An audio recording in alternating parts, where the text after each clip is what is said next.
Good day, everyone. My name is Father Will Terraza. I am Associate Pastor here at St. Joseph the Worker Parish in East Patchogue. I'm joined here with the pastor, Father Martin Curtin, OFM Cap.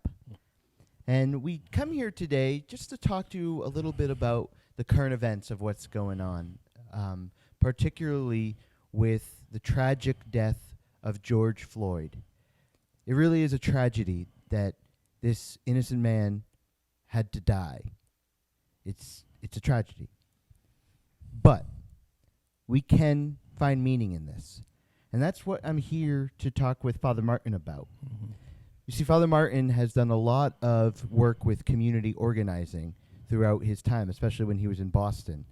And so he's got some really good perspectives on this issue of systemic racism and how we can work towards a more just society.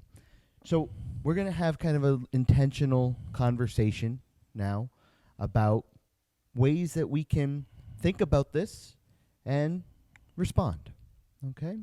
How are you doing today, Father Martin? Oh, I know, like most everybody, a little bit tired. It's been intense.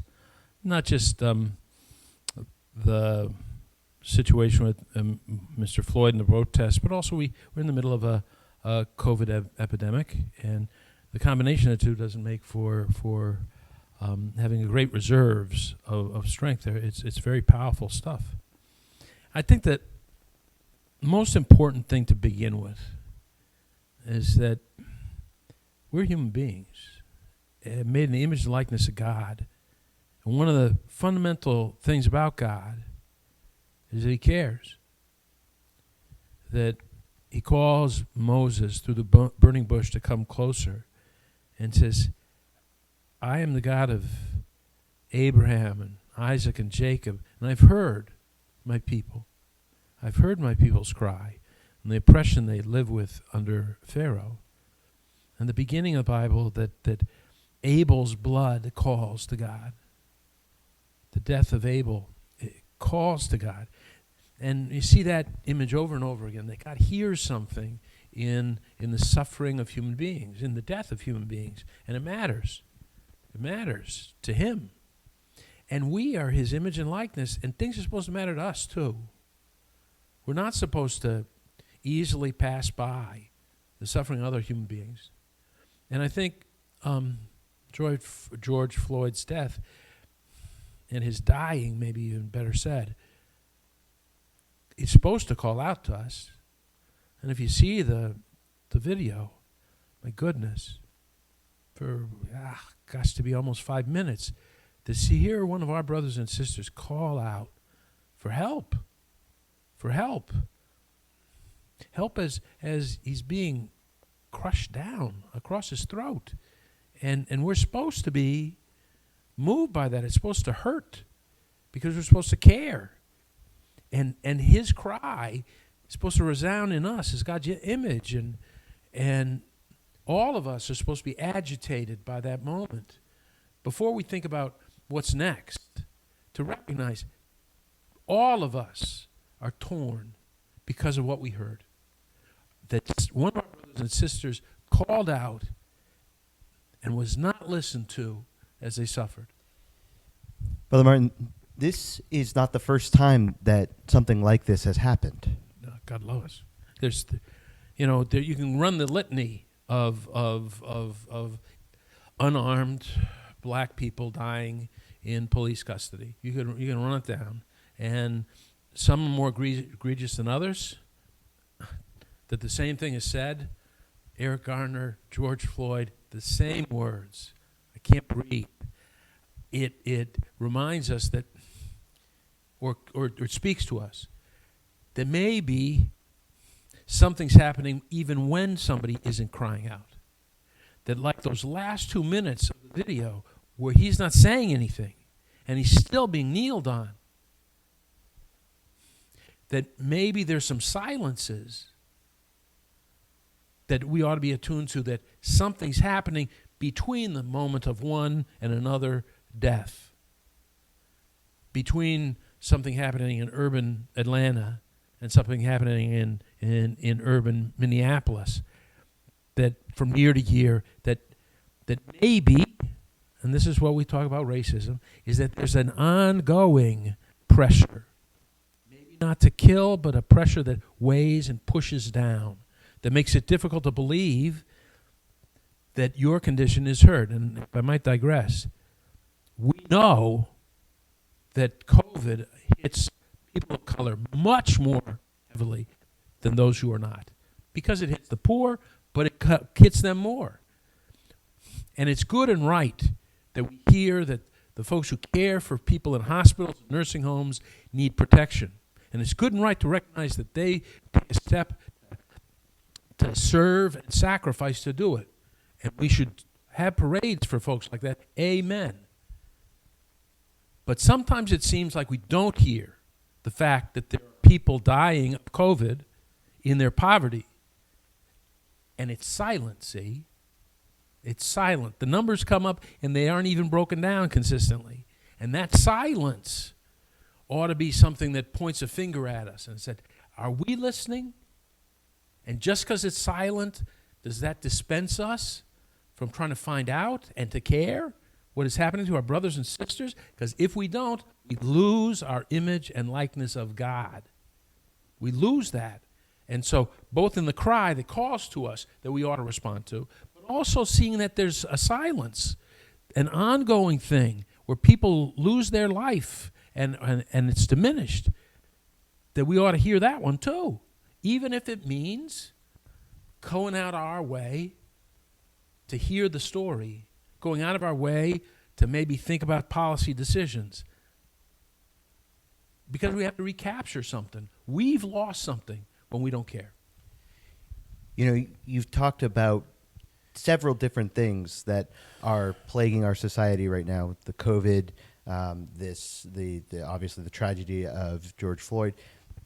Maybe you could talk to us a little bit about ways that we can understand this from a community organizing perspective. Okay. First thing you got to do is you got to be willing to listen to people, to sit down and hear the story. Now, sometimes you have to begin with a question and then go to the folks who live it. What do you mean by that? Because one thing that's really hard. One thing that's really hard is that there are so many different things underneath one particular topic. Amen. So I'll go back one and then forward two. Please. One of the key things when we talk in community organizing, how to be effective for the whole, for a community, is to move something from a problem to an issue. A problem is something that's vast, general, weighty. Racism is a problem, has been since 1619. It's a problem, and it filters all over the place. But precisely because it's a problem, because it's so big, it spreads out in so many ways, trying to figure out where would you start with the impact of slavery in an ongoing way. What are you going to do about that? How are you going to deal with the differences in incarceration rates? How do you do, and when the most important thing about how well educated your child would be is the postal district you live in? How do you approach those? Those things become issues if you can focus them in to say, if I can look at New York State and their incarceration rates, if I can talk to some people who've been incarcerated to understand their experience and or their families, to understand what does this do, having been incarcerated, for the length of time there and what happens afterwards. Talking to folks who are in a position of power to do something about it. Because that's one of the things about the protests that frustrate me, is that they are an acute sign of people caring. That something really, really, really matters. people are angry. Oh, God love us. People are angry. Absolutely. And something's got to change. And anger is just the expression of a demand for change. Every anger points towards some sort of change. The question, of course, is What changed? Exactly. What changed? And when there's no discipline and they haven't come to terms with what needs to be changed, and to say, we're going to fix the problem. We're going to end racism today by marching, or by marching everywhere, that racism is going to end. God love us. When we cover that ground again and again and again and again. There'll be another George Floyd. God love us. As opposed to, if you say, as to George Floyd, what is the oversight on police? What is the manner in which, if there are bad actors, that they're put forward and they're transparently dealt with on minor things? Do their civilian complaint stuff, can people have access to that? What is the level of oversight that police have over their own? If 3 officers watch a 4th do something that is not them, and it's interesting in the protests, you see police step forward and say, this is not us. We don't kneel on people till they die. This is not us. We don't do this abusive stuff while they're in handcuffs. We're with you in protesting this because this is not us. And you say, that's right. How as police are you going to make your police force not reflect the worst you got? Because the worst police officer controlled that circumstance. The worst one controlled that circumstance, not the best one. And how do you change that culture so that they're aware that they're being looked at and evaluated? And should there be independent review when something comes up, instead of expecting the district attorneys who work tandem with police on so many things, or so reliant on them, that they may not be able to feel comfortable asking for the same level of accountability and transparency. But that's a clear thing. That's an issue. What is the nature of oversight of police? And here are 3 possible things to do. How do we do civilian review? What is the accountability within police force for the bad actors? And thirdly, how do you move it outside of the district attorney's office? This sounds very familiar to what the bishops have done with priests with the sex abuse crisis. Yes. And we know we pay for it. That the behavior of the worst gets put on the best. But because sometimes there was a silence and we didn't pay attention to it. And we could say, well, I don't know, because it was silent. But now we say, with children in church in general, we're going to know the background of everybody, and it's going to be reviewed on a regular basis, that if there's an accusation, it's not going to be handled just internally, because we don't know what we're talking about on this stuff, that better to have an individual, and it goes straight to if anything looks beginning criminal, the criminal justice, because we won't deal with the accountability successfully on our own with nobody to help us. And it's nice to keep the secrets in so that nobody knows the worst that we got. But it's a recipe to have more of the worst. And we got to do that. Teachers in schools, there has to be accountability as well. And certainly police officers. Anybody who deals with the public in a way that's supposed to be serving and is powerful, those people need more scrutiny. More scrutiny. Because what we can do to people is more potent. What police can do to people is more potent than someone who has who's a waiter or waitress, who's a counter server and stuff like that. Their scrutiny doesn't need to be as high. If someone is attending one of these protests, but there isn't a leader there to dialogue with anyone, how is there the ability for us to really affect change? Yeah, I think it's a release. But if you're not focused on something, if there isn't a discipline of saying, we're going to do one thing or another, the possibility of movement is really small. And you need to be able to organize yourself and be respected enough because you're well enough organized that you have access. You know how it is when you have a problem with the product and you call the customer service, and they are so nice, and they take their beating. You pummel them. Poor people. And they take them beating for everybody else. So the person who could really make a difference doesn't have to take that phone call.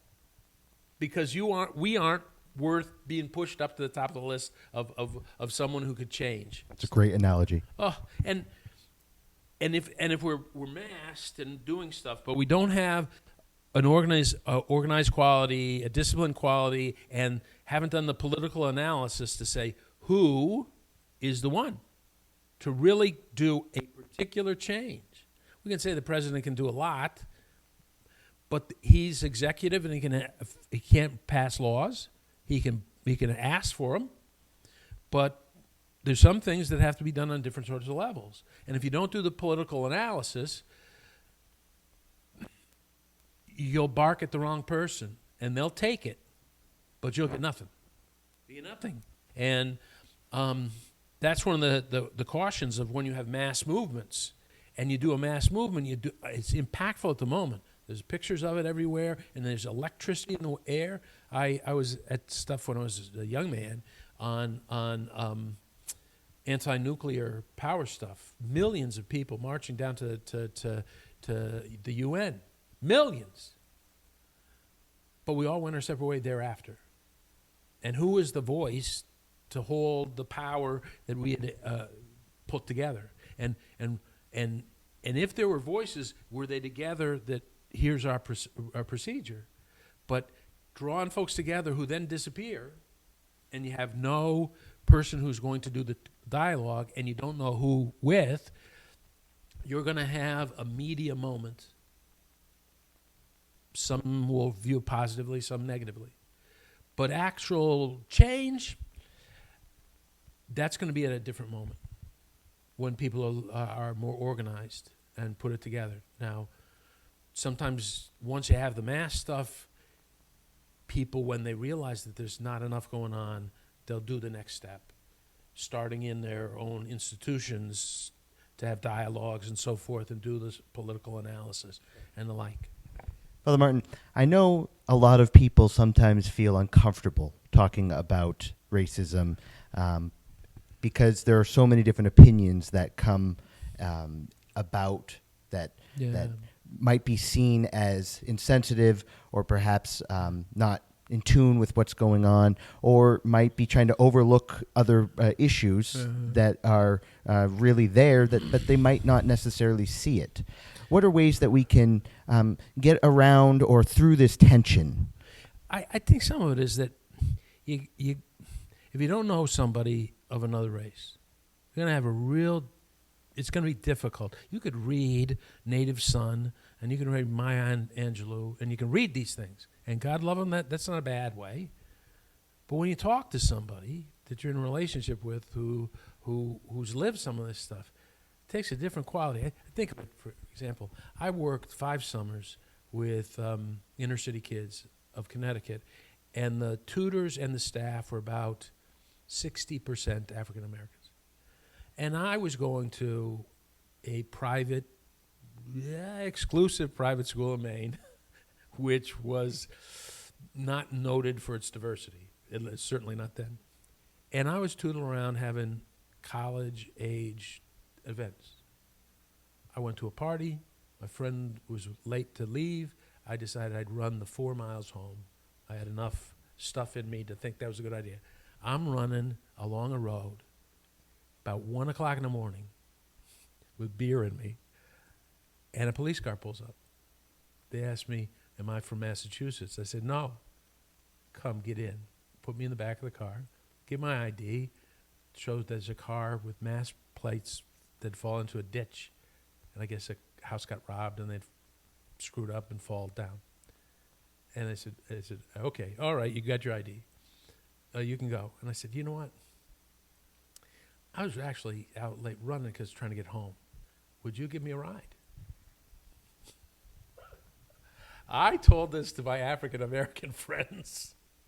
Like, can you imagine? Can you imagine? And it's like Mr. Rogers told me the policeman's my friend, so he gave me a ride home at 1 o'clock at night. There are certain things that are stupid but aren't treacherous inside of one person's experience. And there are other ones that you hear other people's stories that there's no way. God's been good to me and given me the opportunity to move into a variety of different communities and meet people from a broad variety of places. And that's because God's been very good to me, because it's the exception rather than the rule in the United States. The tendency is to get segregated not by mandate, but by practice. And I think that if everybody takes the moment to try to slow down enough when they're buying something or receiving some service, to take that moment to try to treat the other person like a person with a story would be a great benefit. You're not going to hear everything, but just that practice is a good one. Likewise, a church is a wonderful place to hear a story. When we were dealing with the question of opioids, overdose crisis, we realized that there'd been a silence around it, and we needed to talk it through. And the number of people that you didn't know had family members who had died of an overdose or had been a perpetual in and out of rehab, or had struggled themselves with addiction. Not until we heard the stories could we take the next step, which is to do the social analysis. Every powerful movement that actually had an impact has a moment where the leadership works with the people to do a socio-analysis.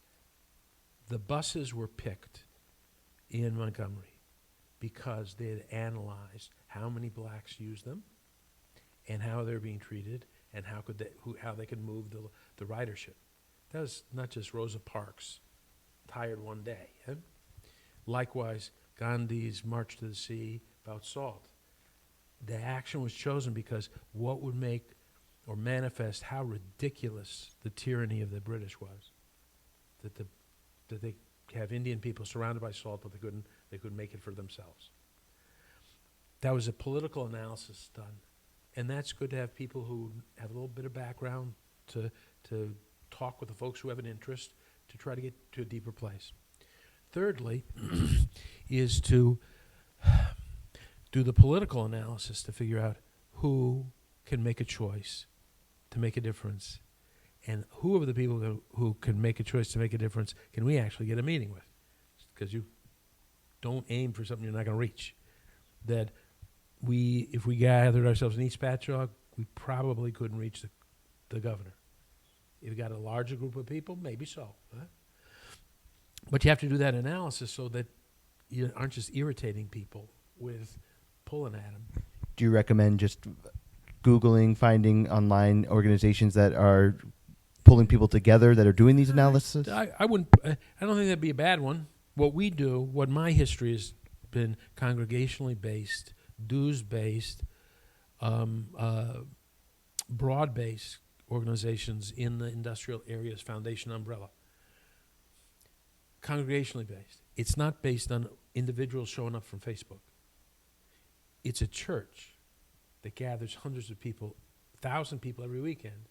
It's a church that has a building that's been bought and paid for, and that it's got some investment in something.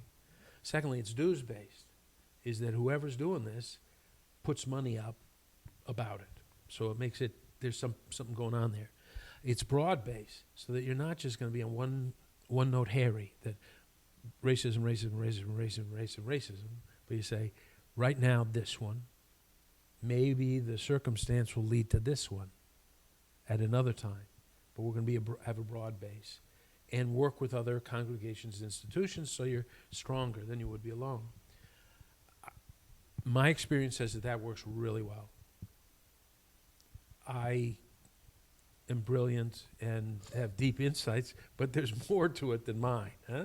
So if folks looked up Acorn sort of things, check some other things out, but if you check them out, see, do they do an analysis that gets you to an issue? Or do they keep talking problem? Do they look like they have a base that's bigger, that isn't just black people, isn't just white people, isn't just rich people, isn't just poor people? Because things that cut across the thing have more power. So. Well, Martin, I think this has been very helpful, especially during this time. Mm-hmm. There's a lot of uncertainty, a lot of fear, but I think just being able to talk about this, open it up for conversation, and just being aware of what's going on is going to be the beginning of breaking down these barriers that we have. And I'd really, again, also talk to police. We had the fortunate handful of police officers, some retired, some active in our community, and it's good to hear people, to talk about what their experience really is like. The more we listen, the more we're going to be able to act in a way that will yield something. We shouldn't forget that it hurts to hear somebody calling for help. We should not lose track of that. That'll be ingrained. Just like in some ways, when you're in church, one of the things that's most distressing is a baby crying, not because it's a bad baby. And why is that baby so stupid that they cry while I talk? But everybody in the place is saying, what can we do for this baby? And why isn't anything doing for this little baby who's crying so hard? Is that it calls to us, that cry. And we should never forget that that's a blessing that we got that we want to be a part of something that helps. So God bless us for it. Let's not waste it. Great. Father Martin, why don't you just close us with a brief prayer? Father, Son, Holy Spirit. Heavenly Father, you are the source of all goodness. You're so good yourself. And in your goodness, you care. You care about everything you made, but particularly, you care about the sufferings of your children. We're honored, Lord, that you share with us your life, that you give us hearts that have in it a divine spark, a willingness to be moved, not just by our own troubles, but the troubles of others. Help us, Lord, to be wise, to know where to go with our good intentions. Help us to find a way that leads to true relief, true peace. We ask all this through Christ our Lord. Amen. Thank you, Father Martin. Thank me. We hope you all have a wonderful day and stay safe, and God bless you.